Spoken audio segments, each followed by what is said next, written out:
என் பெயர் ராதிகா. வாழ்க்கை என்பது பல திருப்பங்கள் நிறைந்தது என்பதே என் திருமணத்திற்குப் பிறகுதான் நான் உணர்ந்தேன்.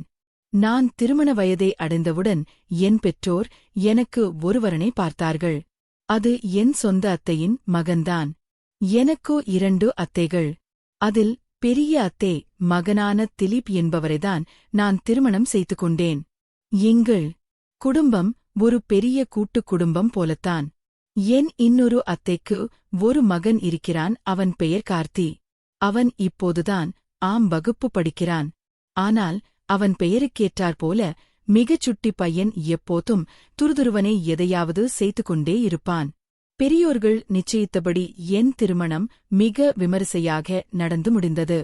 திருமண சடங்குகள் முடிந்ததும் அன்று இரவு எங்கள் வீட்டில் முதலிரவு ஏற்பாடுகள் மிக அமர்கலமாக நடந்தன. உறவினர்கள் அனைவரும் மகிழ்ச்சியில் இருக்க எனக்குள் ஒருவித பதற்றமும் புது வாழ்க்கையே பற்றிய 1000 கற்பனைகளும் ஓடிக்கொண்டிருந்தன. இரவு சுமார் மணி இருக்கும். என்னை அழகாக அலங்காரம் செய்து என் கணவர் திலீப் காத்திருந்த அந்த அறைக்கு அனுப்பி வைத்தார்கள். கையில் ஒரு செம்பு பால் மற்றும் பல எதிர்பார்ப்புகளுடன் நான் அறைக்குள் நுழைந்தேன். திலீப் மெத்தையில் அமர்ந்திருந்தார். அவர் முகத்தில் இருந்த அந்த காதல் மயக்கத்தை நான் கவனித்தேன். இன்று இரவு மட்டும் விடியவே கூடாது என்று என் மனது அந்த இறைவனை வேண்டியது. திலீப் மெல்ல பொன்னகைத்து, "வா ராதிகா, என் பக்கத்தில் உட்கார்" என்று அழைத்தார். "என்னை உனக்கு பிடித்திருக்கிறதா?" என்று அவர் கேட்க, நான் வெட்கத்தில் தலை குனிந்து சிரித்துவிட்டு என் கையில் இருந்த பாலை அவரிடம் கொடுத்தேன். அவர் சிரித்துக்கொண்டே, "இந்த நேரம் பால் குடிக்க வேண்டிய நேரம்தான், ஆனால்" என்று சொல்லிவிட்டு அந்த செம்பை கீழே வைத்தார். என் கையை பிடித்து மென்மையாக முத்தமிட்டார். நான் அந்த மொத்த மழையில் நனைய தயாரானேன். நாங்கள் இருவரும் அந்த மெத்தையில் ஒருவருக்கொருவர் அன்பை பகிர்ந்து கொண்டோம். சிறிது நேரத்திற்குப் பிறகு திலீப் களைப்பில் உறங்கிவிட்டார். ஆனால் எனக்கு தூக்கம் வரவில்லை. அந்த அமைதியான நள்ளிரவில் நான் சற்றும் எதிர்பார்க்காத ஒரு சம்பவம் நடந்தது. யாரோ ஒரு கை என் வாயை பலமாக மூடியது. நான் அதிர்ச்சியில் உறைந்தேன். என் கண் முன்னே திலீப் ஆழ்ந்த உறக்கத்தில் இருந்தார். அப்படி என்றால் என் வாயை மூடியது யார்?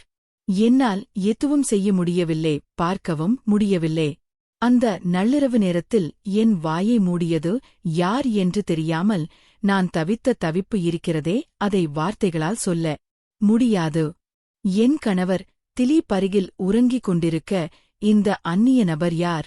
அந்த இருட்டில் அவன் என்னை அணைத்து முத்தமிட்டபோது என் கணவர் செய்யும் அதே முறையிலிருந்து இது முற்றிலும் மாறுபட்டு இருந்தது. அவன் என்னிடம் நடந்து கொண்ட விதம் என் வாழ்நாள் முழுவதும் எனக்கு நினைவிருக்கும் அளவுக்கு ஆழமாக பதிந்தது. ஒரு கட்டத்தில் நேரம் ஓடுவதை உணர்ந்த நான் செல்போனில் மணியே பார்த்தேன். அது அதிகாலை. நேரம் நெருங்கிக் கொண்டிருந்தது. இனி இவனை இங்கே வைத்திருக்கக் கூடாது என்று முடிவு செய்து அவனை பத்திரமாக அறையிலிருந்து வெளியில் அனுப்பி வைத்தேன். அதிகாலை மணி இருக்கும். நான் குளித்து முடித்துவிட்டு கடவுளை வணங்கிவிட்டு வழக்கம் போல சமையலறைக்கு சென்றேன். அத்தைக்கும் மாமாவுக்கும் காபி தயாரித்துக் கொண்டு ஹாலுக்கு வந்தேன். அத்தையிடம் காபியை கொடுத்தபோது அவர் என்னை ஒரு விசித்திரமான பார்வையால் பார்த்தார். என் கண்கள் எதையோ மறைப்பது போல அவருக்கு தெரிந்திருக்கலாம். அத்தை திடீரென்று என் முகத்தை பார்த்து, "ராதிகா, நடந்த விஷயம் அனைத்தும் எனக்கு தெரியும்" என்று அழுத்தமாக சொன்னார். நான் அப்படியே அதிர்ச்சியில் உறைந்து போனேன். கையில் இருந்த காபி கப் நடுங்கியது. என்ன சொல்றீங்க அத்தை என்று பதற்றத்துடன் கேட்டேன். அத்தை எதை பற்றிச் சொல்கிறார்? முதல் இரவு அறைக்குள் நடந்ததையா, அல்லது நான் யாரையோ வெளியே அனுப்பியதையா? என் மோனே வேலை செய்யவில்லை அத்தை நிதானமாக. "சரிபோ, நேரம் வரும்போது எல்லாம் புரியும். முதல்ல அவனை எழுப்பி காபி கொடு" என்றார். அத்தைக்கு எல்லாம் தெரிந்திருக்குமா இல்லையா என்ற குழப்பத்திலேயே நான் அறைக்கு சென்றேன். அங்கே திலீப் எழுந்திருந்தார். நான் காபி கொடுக்கப் போனபோது அவர் குறும்புத்தனமாக என் கையை பிடித்து இழுத்தார். "அப்புறம் காபி சாப்பிடலாம், முதல்ல இங்க வா" என்றார். நான் அத்தையின் பேச்சை நினைத்து குழப்பத்தில் இருந்ததால், "முதல்ல காபியை குடிங்க" என்று சொல்லிவிட்டு அங்கிருந்து நழுவி சமையலறைக்கு சென்றேன். அன்று காலை திலீப்புக்கு பிடித்தமான உணவுகளையும் சில இனிப்பு பலகாரங்களையும் விசேஷமாக தயார் செய்து அனைவருக்கும் பரிமாற காலை உணவை முடித்துவிட்டு திலீப் ஏதோ வேலை விஷயமாக வெளியே சென்றுவிட்டார். அப்போது அத்தை என்னிடம் வந்து, ராதிகா, இந்த ரூமை சுத்தம் செய்துவிட்டு மதிய உணவுக்கு ஏற்பாடு செய் என்று சொன்னார். நான் வேலையில் மூழ்கியிருந்தபோது திடீரென்று எங்கள் வீட்டுக்கு என் சின்ன அத்தையும் அவர் மகன் கார்த்தியும் வந்தார்கள். சின்ன அத்தை வந்ததும், என்ன மருமகளே, எப்படி இருக்க மாப்பிள்ளை? திலீப் என்ன சொல்றான், சந்தோஷமா இருக்கியா என்று நலம் விசாரித்தார். அப்போது கார்த்தி என் முன்னே வந்து நின்று, என்ன அத்தாச்சி, எப்படி இருக்கீங்க என்று ஒரு குறும்பான பூநகையுடன் கேட்டான். நான் பதிலுக்கு சிரித்தேன். இதை தூரத்திலிருந்து கவனித்த பெரிய அத்தைக்கு முகம் மாறியது. சரி சரி, நின்னைக்கிட்டே இருக்காம மதிய சாப்பாட்டுக்கு ஏற்பாடு பண்ணு என்று என்னை விரட்டினார். சமையலறைக்கு நான் சென்றபோது என் சின்ன அத்தையும் எனக்கு உதவியாக உள்ளே வந்தார்கள். சமையல் வேலைகளுக்கு நடுவே சின்ன அத்தை மெதுவாக என் காதோரம் வந்து, என்னம்மா, நேத்து சந்தோஷமாய் இருந்தியா என்று கேட்டு வெட்கத்தில் என்னை சிரிக்க வைத்தார்.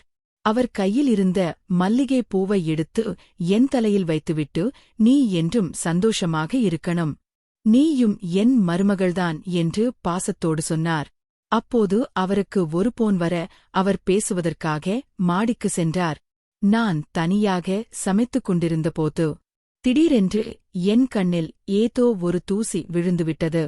என்னால் கண்ணை திறக்க முடியவில்லை. அந்த சமயம் கார்த்தி ஓடி வந்து, அத்தாச்சி, என்னாச்சு என்று கேட்டு என் முகத்தை ஏந்தி பிடித்து என் கண்களை மென்மையாக ஊதத் தொடங்கினான். சரியாக அந்த நேரத்தில் பெரிய அத்தை உள்ளே வந்தார். அவர் பார்த்த காட்சி அவருக்கு தவறாக தெரிந்தது. கார்த்தி, என்ன செஞ்சுகிட்டு இருக்க நீ? இது உன் அத்தாச்சி இல்லே, இப்ப உன் அண்ணன் பொண்டாட்டி, நீ நடக்கிறது கொஞ்சம் கூட சரியில்லை என்று இடி முழக்கம் போல கத்தினார். பெரிய அத்தை சமையலறைக்குள் வந்து கார்த்தியை பார்த்து கத்திய சத்தம் அந்த வீடே அதிரும்படி இருந்தது. கார்த்தி பயந்து போய் கையை எடுத்துவிட்டான். அத்தே அவனை முறைத்து பார்த்து கொண்டே, நீ இங்க என்ன பண்ற? இதெல்லாம் கொஞ்சம் கூட சரியில்லை. நான் உன்னை கவனிச்சுக்கிட்டுதான் இருக்கேன். உன் அண்ணன் இதை பார்த்தா என்ன ஆகும்னு யோசிச்சுப்பார் என்று எச்சரித்தார். கார்த்தி முகம் வாடிப்போய் அந்த இடத்தை விட்டு நகர்ந்தான். அவன் கவலையுடன் இருப்பதை பார்த்த எனக்கு மனதுக்கு கஷ்டமாக இருந்தது. அவன் ஒரு சிறுவன், அவனுக்கு என்மீது இருப்பது பாசம் என்று எனக்கு தெரியும். நான் மெல்ல அவன் அருகில் சென்று, கார்த்தி, நீ கவலைப்படாதே, உன் பெரியம்மா அப்படித்தான் பேசிக்கொண்டே இருப்பார்.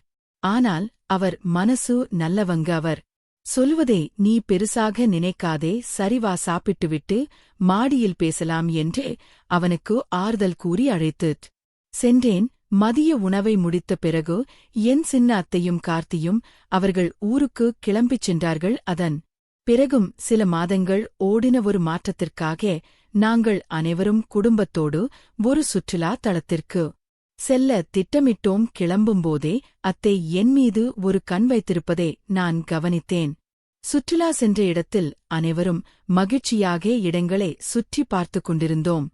ஒரு கட்டத்தில் என்னால் தொடர்ந்து நடக்க முடியவில்லை. அத்தே, என்னால் நடக்க முடியவில்லை, நான் இங்கேயே அமர்கிறேன் என்று கூறி ஒரு பெஞ்சில் அமர்ந்து கொண்டேன்.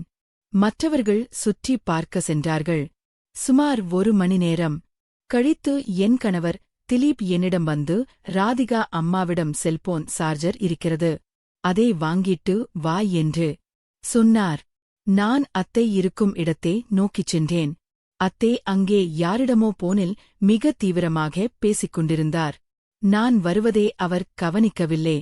நான் ஒரு மரத்திற்கு பின்னால் மறைந்து நின்று அவர் பேசுவதை கேட்டேன். அத்தே போனில் யாரிடமோ, என் மருமகள் நடவடிக்கை கொஞ்சம் கூட சரியில்லை, அவள் மிக மோசமாக நடந்து கொள்கிறாள். முதலிரவு அன்று அவள் யாரோ ஒருவனை தன் அறைக்குள் வைத்திருந்ததை நான் பார்த்தேன். நள்ளிரவில் அவள் அவனை அறையிலிருந்து வெளியே அனுப்பினாள். இருட்டாக இருந்ததால் அவன் முகம் எனக்கு சரியாக தெரியவில்லை. ஆனால் அவன் உருவம் எங்கோ பார்த்த மாதிரிதான் இருக்கிறது என்று சொல்லிக் கொண்டிருந்தார். அவர் மேலும், அது மட்டுமல்ல, என் தங்கச்சி மகன் கார்த்தி வந்தபோது அவன் இவளுக்கு கன்னத்தில் முத்தம் கொடுத்ததை நான் பார்த்தேன். சமையலறையில் என்ன நடக்கிறது என்று கேட்டால் கண்ணில் தூசு விழுந்ததாம், அதை அவன் ஊதினானாம் என்று உருட்டுகிறாள். இதை என்னால் ஜீரணிக்கவே முடியவில்லை என்று கோபமாக கத்தினார். நான் இதை கேட்டு அதிர்ச்சியில் உறைந்து போனேன். அத்தே, இவ்வளவு தூரம் என்னை பற்றி தவறாகப் பேசுவார் என்று நான் நினைக்கவில்லை. நான் உடனடியாக அவர் முன்னால் சென்று, அத்தே, நீங்கள் தவறாக புரிந்து கொண்டீர்கள், அப்படி ஒன்றும் நடக்கவில்லை என்று விவாதம் செய்யத் தொடங்கினேன்.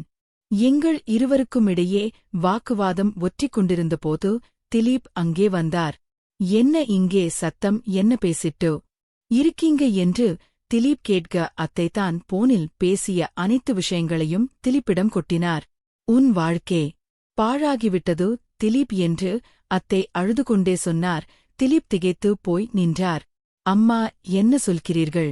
எனக்கு ஒன்றும் புரியவில்லை என்று கேட்டார். நான் பதற்றத்துடன், திலீப் அத்தே, சொல்லுவதெல்லாம் தவறு. கார்த்தி என் கண்ணில் இருந்த தூசியேதான் எடுத்தான். அதே அத்தே, தவறாக நினைத்துக் கொண்டார்கள் என்று விளக்கினேன். ஆனால் திலீப் என்மீது வைத்திருந்த நம்பிக்கை என்னை வியக்க வைத்தது. அவர் தன் அம்மாவை பார்த்து, அம்மா, முதலிரவு அன்று நான் அவள் பக்கத்தில்தான் இருந்தேன். அப்படி ஒன்றும் நடக்கவில்லை. ஏன் அவள் மீது உங்களுக்கு இவ்வளவு கோபம்? இனி எதைப் பற்றி பேசாதீர்கள் என்று கூறி எங்களை வீட்டுக்கு அழைத்துச் சென்றார். வீட்டுக்கு வந்ததும் திலீப் ஏதோ வேலை விஷயமாக வெளியே சென்றார். நான் என் அறைக்கு சென்று கதவை சாத்திக் கொண்டு கட்டிலில் படுத்தேன். என் மனம் அந்த முதலிரவு அன்று நடந்த சம்பவத்தை அசை போட்டது. நான் அறைக்குள் சென்று படுத்திருந்தபோது அந்த முதலிரவு நினைவுகள் என் நிழலாய் வந்து நின்றன. அன்று நள்ளிரவு என் வாயை மூடிய அந்த நபர் என்னை மெத்தையில் தள்ளி முத்தம் கொடுத்தது மட்டுமின்றி என் கண்களை தன் கைகளால் மூடிக்கொண்டான். என் கணவர் திலீப் என்னிடம் எப்படி நடந்து கொள்வாரோ அதைவிட வித்தியாசமாகவும் நீண்ட நாட்களுக்கு நினைவு வைத்துக் கொள்ளும்படியும் அவன் என்னிடம் நடந்து கொண்டான். அந்த சமயத்தில் இந்த இரவு இன்னும் விடியக்கூடாது என்று என் மனம் இயங்கியது உண்மைதான். ஆனால் நேரம் ஓடுவதே பார்த்துவிட்டுதான் நான் அவனை பத்திரமாக வெளியே அனுப்பி வைத்தேன். கதவு தட்டும் சத்தம் கேட்டு என் நினைவு கலைந்தது. திலீப் வந்திருந்தார். என்ன ராதிகா, உறங்கிவிட்டாயா என்று அன்பாக கேட்டார். சுற்றுலா சென்று வந்த களைப்பில் உறங்கிவிட்டேன் என்று நான் சமாளித்தேன்.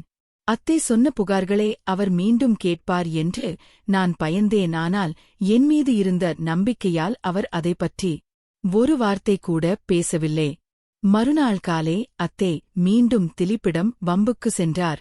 அவளிடம் விசாரித்தாயா என்று கேட்க அதெல்லாம் ஒன்றுமில்லை என்று திலீப் மழுப்பினார். சண்டை முற்றவே திலீப் கோபத்தில் இப்படி பேசிக் கொண்டிருந்தால் நாங்கள் தனியாக போய்விடுவோம் என்று எச்சரித்தார். அத்தை விடாமல், நீ இப்போதே சென்றுவிடு, உன்னை நம்பி நாங்கள் இல்லை என்று கத்த திலீப் என்னை அழைத்துக் கொண்டு தனியாக சென்றுவிட்டார். சில நாட்களுக்குப் பிறகு அத்தைக்கு உடல்நிலை சரியில்லாமல் போனது. பாசத்தினால் திலீப் அவர்களை சென்று பார்த்து வந்தார். ஒரு நாள் அத்தை எங்கள் வீட்டுக்கு வந்தபோது நான் தனிமையில் இருந்த சந்தர்ப்பத்தை பயன்படுத்தி கேட்டார். ராதிகா, நீ என் பிள்ளை மாதிரி ஒரு தாய் மகளிடம் கேட்கக்கூடாத முறையில் கேட்கிறேன். அன்று என்னதான் நடந்தது? உண்மையை சொல்லிவிடு என்றார். அப்போது திலீப்பும் அங்கே வந்தார். இனி மறைப்பதில் பயமில்லை என்று நான் முடிவு செய்தேன். சரி அத்தே, அனைத்தையும் சொல்கிறேன். ஆனால் யாரும் கோபப்படக்கூடாது, யாரையும் தண்டிக்கவும் கூடாது என்று நிபந்தனை விதித்துவிட்டு உண்மையை உடைத்தேன். முதலிரவு அன்று அறைக்குள் ஒருவன் என் வாயை மூடியது உண்மைதான். நான் பயந்து போய் பார்த்தபோது அந்த இருட்டில் என் முன்னே நின்றது கார்த்திதான். அவன் சர்ப்ரைஸ் கொடுக்க அறைக்குள் வந்து மறைந்திருந்து தூங்கிவிட்டான். விழித்து பார்த்தபோது நான் அங்கே அமர்ந்திருப்பதை பார்த்து விளையாட்டாக அப்படி செய்தான். நான் பதறிப்போய், இனிமேல் நான் உன் அண்ணன் மனைவி, இந்த வேலையெல்லாம் வைத்துக் கொள்ளாதே என்று அவனுக்கு புரிய வைத்து யாரும் பார்க்காத நேரத்தில் அவனே வெளியே அனுப்பி வைத்தேன். கார்த்தி இன்னும் சிறுபிள்ளை, அவன் தெரியாமல் செய்ததே நீங்கள் தவறாக புரிந்து கொண்டீர்கள் என்று விளக்கினேன். உண்மையைக் கேட்டதும் அத்தே கண்கலங்கி என்னை கட்டி அணைத்துக் கொண்டார். நீ என் மருமகள் அல்ல, என் மகள். உன்னை சந்தேகப்பட்டதற்காக என்னை மன்னித்துவிடு என்று கதறினார். திலீப் தன் அம்மாவை பார்த்து, பார்த்தீர்களா, அம்மா தீர விசாரிக்காமல் ஒரு பெண் மீது பழி சுமத்துவது எவ்வளவு தவறு என்று. என் மனைவி மீது எனக்கு எப்போதும் நம்பிக்கை இருந்தது என்றார். அனைத்து பிணக்குகளும் தீர்ந்தன. அத்தே மீண்டும் எங்களை வீட்டிற்கு அழைத்தார். அடுத்த ஒரு வருடத்திற்குள் எனக்கு ஒரு பேரன் அல்லது பேத்தியே கொடுக்க வேண்டும் என்று அவர் ஆசையாக கேட்க, நான் வெட்கத்தில் திலீப்பை காட்டிவிட்டு அங்கிருந்து ஓடினேன். பூஜை அறைக்கு சென்று எங்கள் குடும்ப பிரச்சனைகளை தீர்த்து வைத்த இறைவனுக்கு நன்றி கூறி குங்கும பிரசாதத்தை அனைவருக்கும் வழங்கினேன். ஒரு புதிய நம்பிக்கையுடன் எங்கள் வாழ்க்கை இனிதே தொடர்ந்தது. யூத், இந்த கதை உங்களுக்கு பிடித்திருந்தால் மறக்காமல் லைக் செய்யுங்கள். இதுபோன்ற சுவாரஸ்யமான மற்றும் விரிவான கதைகளைத் தொடர்ந்து கேட்க நமது மாயா கதைகள் சேனலை சப்ஸ்கிரைப் செய்யுங்கள் நண்பர்களே. வாழ்க்கையில் சில பிரச்சனைகள் வராமல் இருக்க சிலரிடம் கேள்விகள் கேட்கக்கூடாது, சிலரிடம் பதில்கள் சொல்லக்கூடாது, சிலரிடம் பேசவே கூடாது. மீண்டும் ஒரு நல்ல கதையில் சந்திப்போம். உங்கள் ஆதரவுடன் மீண்டும் சந்திக்கும் வரை வணக்கம். வீட்டு வாசலில் நின்றபோது மீண்டும் வறுமை அவளை வரவேற்றது. ஆனால் அவள் மனதில் ஒருவிதமான நிம்மதி இருந்ததோ. ராஜசேகரின் பங்களாவில் இருந்து வெளியேறியபோது காவியாவின் உள்ளத்தில் தன்மானம் கலன்று கொண்டிருந்தது. என் வறுமையை பகடைக்காயாக வைத்து என் தாய்மையையே அவர் சந்தேகப்பட்டுவிட்டாரே என்ற கோபம் அவளை ஆட்கொண்டிருந்தது. ஆனால் அந்த இரவு அவளது வாழ்க்கையின் அஸ்திவாரத்தையே உலுக்கப் போகிறது என்று அவளுக்கு தெரிந்திருக்கவில்லை. இரவு மணி வேலைக்கு சென்ற சரவணன் செல்வம் இன்னும் வீடு திரும்பவில்லை. காவியா வாசலுக்கும் உள்ளுக்குமாக தவிப்புடன் நடந்து கொண்டிருந்தாள். அப்போது அவளது பழைய கைபேசி அலறியது. எதிர்முனையில் பேசிய குரல் அவளது உலகத்தையே இருட்டாக்கியது. சரவணனுக்கு விபத்து, சீக்கிரம் மருத்துவமனைக்கு வாருங்கள் என்று தகவல் வந்தது. பதறி அடுத்துக்கொண்டு மருத்துவமனைக்கு ஓடினாள். ஆனால் அங்கே அவளுக்காக காத்திருந்தது ஒரு சடலம் மட்டுமே. இரத்த வெள்ளத்தில் கிடந்த தன் கணவரின் முகத்தை பார்த்ததும் காவியா அங்கேயே மயங்கி விழுந்தாள். யாரை நம்பி இந்த துணிச்சலோடு வேலையை விட்டு வந்தேனோ, அவரே என்னை விட்டு போய்விட்டாரே என்றே அவள் நெஞ்சு வெடிக்க அழுதாள். மறுநாள் காலை சரவணனின் இறுதிச் சடங்குகள் முடிந்தன. அமுதாவின் வீடு உறவினர்களாலும் அக்கம் பக்கத்தினராலும் நிறைந்திருந்தது. ஒவ்வொருவரும் அவளை பார்த்து பரிதாபப்பட்டார்கள். இவ்வளவு இளவயதில் கணவனை இழந்துவிட்டு இந்த பச்சிலம் குழந்தையை வைத்துக்கொண்டு இவள் என்ன செய்யப் போகிறாள் என்ற முணுமுணுப்புகள் அவளது காதுகளில் இயத்தே காய்ச்சி ஊற்றுவது போல இருந்தது. அந்த ஒரு இரவு காவியாவிற்கு 1000 ஆண்டுகளைப் போல நீண்டு கொண்டே இருந்தது. மறுநாள் காலை அந்த சிறிய சந்திற்குள் ஒரு விலை உயர்ந்த கார் மெதுவாக நுழைந்தது. அமுதாவின் வீட்டு வாசலில் கார் நின்றது. காரிலிருந்து இறங்கியது ராஜசேகர். அதிர்ச்சியில் உறைந்து நின்றாள் காவியா. ராஜசேகர் மெல்ல வீட்டிற்குள் நுழைந்தார். அங்கிருந்த கூட்டத்தையும் காவியாவின் கோலத்தையும் பார்த்தபோதே அவருக்கு விஷயம் புரிந்துவிட்டது. அவர் நேராக காவியாவிடம் வந்தார். காவியா, நடந்ததை எல்லாம் கேள்விப்பட்டேன். நேற்று நான் உன்னிடம் அப்படி பேசி இருக்கக்கூடாது. உன் கணவரின் மறைவு ஈடு செய்ய முடியாதது. ஆனால் இந்த நிலையில் நீயும் உன் குழந்தையும் அனாதையாக இருப்பதை என்னால் பார்த்துக்கொண்டு சும்மா இருக்க முடியாது என்றார் மிக தாழ்ந்த குரலில். யூதன் இடுப்பில் இருந்த நிலவனை பார்த்தாள் காவியா. ஒரு தாயாக என்னால் இன்னொரு குழந்தையை தவிக்க விட முடியாது என்று அவளது உள்ளுணர்வு சொன்னது. ராஜசேகர் அனுப்பிய கார் காவியாவின் வீட்டு வாசலில் வந்து நின்றது. மீண்டும் அந்த பங்களாவிற்குள் காவியா நுழைந்தாள். அவள் கணவனை இழந்த கோலத்தில் இருந்த போதிலும் ராஜசேகரின் குழந்தையை தூக்கிய மாத்திரத்தில் அது அழுகியை நிறுத்தியது. நாட்கள் செல்லச் செல்ல ராஜசேகரின் நடத்தையில் பெரிய மாற்றம் தெரிந்தது. ஆரம்பத்தில் இருந்த அந்த அதிகாரமோ சந்தேகமோ இப்போது அவரிடம் இல்லை. தன் மகனுக்கு எதையெல்லாம் வாங்குகிறாரோ அதையெல்லாம் காவியாவின் மகன் நிலவனுக்கும் வாங்கி தந்தார். வறுமையின் பிடியிலிருந்து தப்பித்த நிம்மதி ஒருபுறம் இருந்தாலும் ஒரு அந்நிய மனிதனின் இவ்வளவு பெரிய அன்பு அவளுக்குள் ஒரு மெல்லிய நடுக்கத்தையும் ஏற்படுத்தியது. ஒருநாள் இரவு ராஜசேகரின் மகனுக்கு கடுமையான காய்ச்சல். காவியா தன் அறைக்கு செல்ல தயாரானபோது ராஜசேகர் தடுத்தார். காவியா, இன்னைக்கு என் பையன் பக்கத்திலேயே இரு. அவன் உன் அணைப்புல மட்டும்தான் நிம்மதியா தூங்குறான் என்றார். பாதி இரவில் காவியா குழந்தைக்கு பால் கொடுத்துக் கொண்டிருந்தபோது ராஜசேகர் உள்ளே நுழைந்தார். அவர் அமைதியாக ஒரு நாற்காலியே இழுத்து போட்டு அவள் முன்னால் அமர்ந்தார். காவியா, நான் சொன்னதை கொஞ்சம் கவனிச்சு கேள். என் மனைவி கவிதாவிடம் அந்த தாய்மே இல்லே. நீ என் குழந்தையை உன் சொந்த பிள்ளை போல பார்த்திக்கிற. நீ என்னை திருமணம் செஞ்சுக்க முடியுமா? என் குழந்தைக்கு நீயே நிரந்தர தாயா இருக்கணும்னு நான் விரும்புறேன் என்றார். காவியா அதிர்ச்சியில் உறைந்தாள். ஐயா, என்ன சொல்றீங்க? என் கணவர் இறந்தே சில நாட்களே ஆகுது என்று அழத் தொடங்கினாள். உன் முடிவை நான் மதிக்கிறேன் காவியா. ஆனா உன் மகனோட எதிர்காலத்தை யோசிச்சுப்பார். அவனுக்கு ஒரு அப்பாவோட நிழலும் அந்தஸ்தும் இங்கு கிடைக்கும் என்றார். ராஜசேகர் தன் மகனுக்காகவும் தன்னை தாயாகவே நினைக்கும் ராஜசேகரின் குழந்தையாகவும். காவியா ஒரு பாரமான முடிவை எடுத்தாள். என் மகனுக்காக நான் சம்மதிக்கிறேன் என்றாள். ராஜசேகர் அதிரடியாக செயல்பட்டு பொறுப்பற்ற கவிதாவிற்கு விவாகரத்து அளித்தார். காவியா ராஜசேகர் திருமணம் எளிமையாக நடந்தது. அமுதாவின் மகனுக்கு ஒரு தந்தையின் அரவணைப்பும் ராஜசேகரின் மகனுக்கு ஒரு தாயின் பாசமும் கிடைத்தன. வறுமையின் பிடியிலிருந்து மீண்டு அன்பின் நிழலில் அவரது புதிய வாழ்க்கை இனிதே தொடங்கியது. இந்த கதை உங்களுக்கு பிடித்திருந்தால் மறக்காமல் லைக் பண்ணுங்க, உங்கள் நண்பர்களுக்கும் ஷேர் பண்ணுங்க. இது போன்ற சுவாரஸ்யமான கதைகளை தொடர்ந்து கேட்க நம்முடைய மாயா கட்டைகள் ஆபிஷேல் சேனலுக்கு இப்போதே சப்ஸ்கிரைப் செய்யுங்க. அடுத்த ஒரு விறுவிறுப்பான கதையில் உங்களை சந்திக்கிறேன். நன்றி.